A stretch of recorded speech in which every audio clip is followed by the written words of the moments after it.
헤벨의 아들 길르앗의 손자 마길의 증손 므낫세의 현손 슬로브앗은 아들이 없고 딸뿐이요 그 딸들의 이름은 말라와 노아와 호글라와 밀가와 디르사라.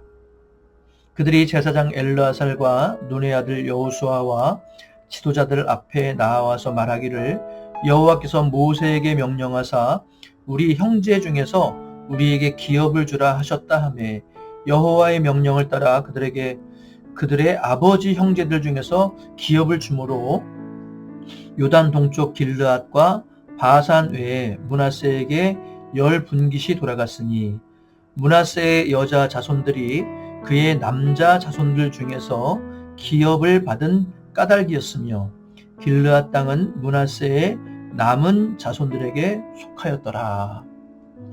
아멘. 할렐루야. 오늘도 주님과 동행하는 하루, 복된 하루 되시길 바랍니다. 같이 봉독한 말씀을 가지고 질문하는 신앙이 개혁하는 신앙입니다. 라는 제목으로 말씀 묵상 나누겠습니다. 오늘 본문은 요셉의 장자인 므낫세의 땅 분배에 대한 내용입니다. 므낫세 지파의 절반, 므낫세 반지파는 요단강을 건너오기 전에 요단 동편의 땅을 이미 차지했고 그 남은 므낫세 반지파들이 이제 요단 서편의 땅 중에서 제비를 뽑아 기업을 나누게 되죠.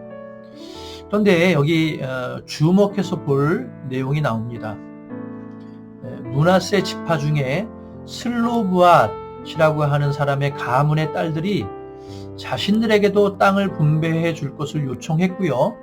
그 요청대로 땅을 분배받는다는 내용이 오늘 본문에 나옵니다. 4절 말씀을 다시 한번 읽어볼게요.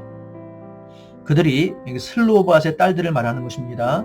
제사장 엘르아살과 눈의 아들 여호수아와 지도자들 앞에 나와서 말하기를 여호와께서 모세에게 명령하사 우리 형제 중에서 우리에게, 그러니까 우리 딸들에게도 기업을 주라 하셨다 하매 여호와의 명령을 따라 그들에게 그들의 아버지 형제들 중에서 기업을 주었다. 땅을 분배해 주었다는 것이죠. 이게 왜 주목할 내용이냐고 반문하실지 모르겠지만요. 당시 여성에게는요, 상속권 자체가 없었습니다. 남자들에게는 상속했지만 여자들에게는 상속하지 않았습니다. 그런 시대적인 상황을 감안한다고 하면요, 지금 여성들이 자신들의 기업을 요청했다는 것, 그리고 그 요청이 받아들여져서 결국 땅을 분배받았다라고 하는 것은요, 정말 특별한 일입니다. 결코 일어나기 쉬운 일이 아니라는 것이죠. 이와 관련된 내용이 앞서 민수기 27장에 나옵니다. 거기 보면요, 이 슬로브앗에게는 아들은 없고 딸만 5명 있었죠. 그런데 슬로브앗이 죽게 되자 유산 상속의 문제가 발생하게 됩니다. 전통상으로는, 이 관습법상으로는 아들이 없고 딸만 있을 경우에 딸에게 유산이 상속되는 게 아니라 가까운 아버지의 형제, 그러니까 큰아버지나 작은아버지, 이 삼촌들에게 상속권이 돌아갔습니다. 그러니 딸들의 입장에서는 얼마나 억울한 일이겠습니까? 같은 자녀임에도 불구하고 여자라는 이유로 재산을 상속받을 수 없었다는 것은 너무나 불합리한 일이었을 것입니다. 그래서 슬로브앗의 딸들이 이제 모세를 찾아와서 자신들의 불합리한 상황에 대해서 간청하고 조정을 요청하는 대목이 민수기 27장에 나옵니다. 거기서 이렇게 하소연하죠. 민수기 27장 4절에 보면 어찌하여 아들이 없다고 우리 아버지의 이름이 그의 종족 중에서 삭제되리이까? 우리 아버지의 형제 중에서 우리에게 기업을 주소서라고 간청합니다. 사실 이것은요, 부족 중심의 사회, 그러니까 1000년 가까이 이어져 온 그런 사회의 전통에 대해서 반론을 제기하는 것으로 보일 수 있습니다. 남성들을 향해서, 남성의 권위를 향해서 반기를 드는 행위처럼 보일 수 있습니다. 그 당시 상황에서는 절대 쉽지 않은 질문을 지금 하고 있는 상황입니다. 그런데요, 놀랍게도 모세는 그 말을 듣고요, 말도 안 되는 소리 하지 말고 돌아가라 라고 하지 않았습니다. 그 여인들의 요청을 가지고 하나님께 나아갑니다. 하나님께 묻습니다. 하나님, 어찌해야 하는 것이 맞습니까? 하나님의 뜻은 무엇입니까? 묻죠. 그러자 하나님이 답변해 주시는 거예요. 민수기 27장 7절에 슬로브와 딸들의 말이 옳으니 너는 반드시 그들의 아버지의 형제 중에서 그들에게 기업을 주어 받게 하되 그들의 아버지의 기업을 그 딸들에게 돌릴지니라 라고 하나님이 말씀해 주시죠. 모세는 하나님이 말씀하신 대로 앞으로는 아들들에게만이 아니라 딸들에게도 이런 상황이 생길 때 똑같이 기업을 나누어 주라고 명령을 합니다. 1000년 이상 지켜온 전통이, 그 관습법이 새롭게 바뀌는 이른바 개혁이 일어나게 된 것입니다. 다시 오늘 본문으로 돌아와서 이제 가나안의 정복지를 놓고서 분배할 때 이 슬로브앗의 딸들이 그날의 판결을 기억하고 마음에 담아두고 있다가 여호수아 앞에 나와서 당당하게 기업을 요청하는 것입니다. 여성인 우리에게도 똑같이 땅을 기업으로 주십시오. 그리고 그들의 요청대로 기업을 받게 된 것이죠. 그러니 얼마나 특별한 일입니까?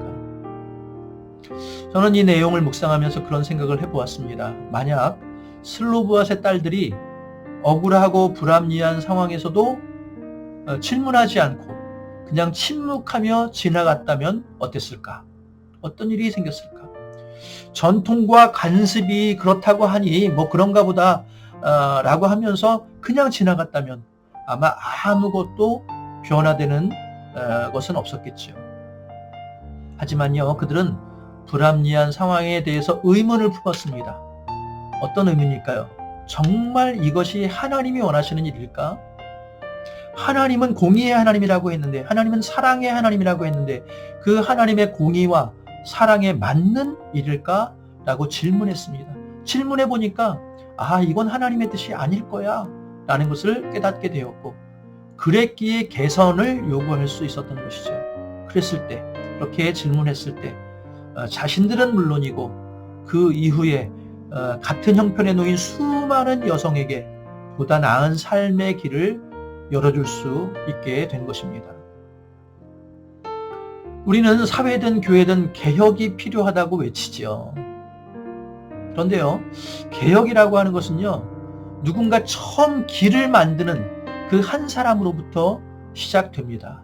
넓고 큰 길도요, 처음에 누군가가 그 길을 처음 걸어간 한 사람이 있기 때문에 그 길이 시작되었겠죠. 개혁도 마찬가지입니다. 처음 누군가가 길을 만드는 한 사람이 있을 때 개혁이 시작되는 것입니다. 슬로바스의 딸들이 바로 그런 사람들이었죠. 여러분, 어떤 사람이 처음 길을 만드는 사람이냐? 바로 질문하는 사람이 처음 길을 만드는 사람입니다. 왜라고 묻는 사람, 이것이 정말 하나님의 뜻에 맞느냐라고 묻는 사람이 진정한 개척자가 될 수 있습니다. 그동안 이렇게 해온 것이니까 그냥 무작정 따라가자 라고 하는 게 아니라, 그렇게 해서도 안 되고 혹은 무조건 반대할 것도 아니고 그냥 하던 대로 하는 것이 맞는지 아닌지를 고민하고 물어야 합니다. 왜라고 물을 수 있어야 합니다. 왜라고 물을 수 있어야 한다라고 하면요, 혹여라도 사사건건 시비를 가리거나 어떤 반대를 위한 반대를 하거나 상대방의 발목을 잡는 것으로 생각해서는 안 되겠죠. 그건 올바른 태도가 아닙니다. 그런 식의 질문은 분쟁만 일으킬 수밖에 없죠. 왜? 라고 묻는 것은요, 하나님의 뜻을 묻는 것이고요, 본질이 무엇이냐를 묻는 것입니다. 슬로보아스의 딸들처럼 왜 딸들은 안 될까? 왜 여성들은 안 될까? 그것이 정말 하나님의 뜻일까? 성경이 가르치는 진리의 본질일까? 이런 것을 묻는 거예요. 모세도 그냥 덮어놓고 해오던 대로 하지 않았습니다. 왜 귀찮게 따지느냐라고 하지 않았습니다. 오히려 하나님께 가지고 나가서 하나님, 이게 하나님 뜻이 맞습니까? 라고 하나님께 물었죠. 여러분, 종교개혁의 개척자 마틴 루터도 마찬가지였습니다. 당시 성직 매매, 면죄부 판매 등등 이 로마의 교황청과 교황의 그런 일들에 대해서, 횡포에 대해서 질문했어요. 이것이 성경적입니까? 이것이 하나님의 뜻입니까? 그 질문이 담긴 게 바로 비텐베르크 성문에 붙인 95개조의 반박문이었죠. 그 질문을 했을 때 그 질문이 개혁의 물꼬를 틔우게 된 것입니다. 여러분, 개혁하는 신앙은요, 어떤 특별한 희생이나 대단한 결단을 하는 데서 시작되는 게 아닙니다. 다시 말씀드리지만 개혁은요, 무엇이 하나님의 뜻인지, 지금 나의 삶이, 나의 가정이, 교회가, 나아가 이 사회가 정말 하나님의 뜻에 맞게 가고 있는가를 질문하는 것에서부터 개혁은 시작됩니다. 우리 개신교인은요, 사실 모두 개혁자이죠. 개신교를 뜻하는 단어가 프로테스탄트이죠. 개혁 또는 개혁가라는 뜻입니다.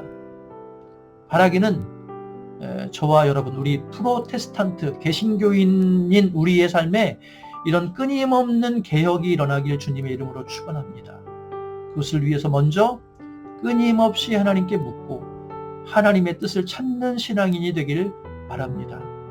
그리고 그렇게 질문하는 과정 가운데 만약 우리 안에 변화해야 할 부분들이 있다면 그것을 가지고 하나님의 뜻은 무엇인지, 하나님이 우리에게 원하시는 본질이 무엇인지를 계속해서 묻고 그 답을 발견할 수 있어야 합니다. 하나님은요, 질문하지 않는 사람들이 아니라 이렇게 질문하는 사람들을 통해서 하나님께 기도로 묻고 또 성경을 통해서 하나님의 답을 찾아가는 그런 질문하는 사람들을 통해서 먼저는 그 사람 자신을 변화시켜 주시고 나아가 그 사람이 속한 세상을 아름답게 변화시켜 주실 줄 믿습니다.